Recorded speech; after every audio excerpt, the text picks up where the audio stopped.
تازه د اسلامي امارات د واکمنۍ د دفاع وزارت مشرتابه له لوري ځواکونو ته حموي ټانکونه او تجهیزات سپارل شوي دي. د ګڼو نورو سرتیرو د روزلو خبر خپور شوی. دغه تجهیزات په کوم ځای کې سرتیرو ته سپارل شوي او څومره نور ځواکونه روزل شوي، ټول جزئیات همدلته ویډیو کې وګورئ او چینل هم سبسکرایب کړئ. د جهان نیوز درنو لیدونکو السلام علیکم. د 215 میوان قلو اردو له لوري لسګونه حموي ټانکونه روغ شوي دي.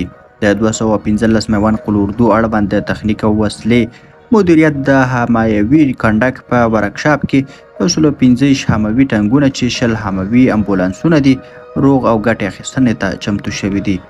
د اسلامي امارت د ځواک ټول سرتیري د بیت المال اړوند د هر ډول اوزارو د ساتنې او پالنې لپاره په کلکه ولاړ دي. د یو بل خبر له مخې د 314 مرکزي قلو اردو 100 سرتیري له ټولیزو زده کړو څخه فارغ شول.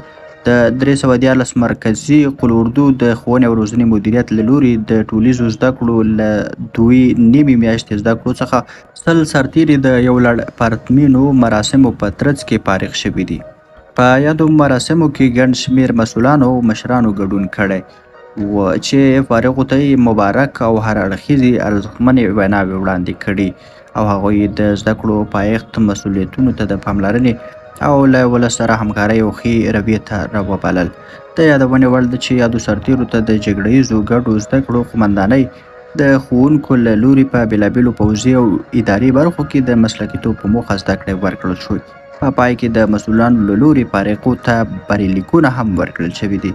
درنو لیدونکو له ملتیا مو مننه، ښه واخې شوې.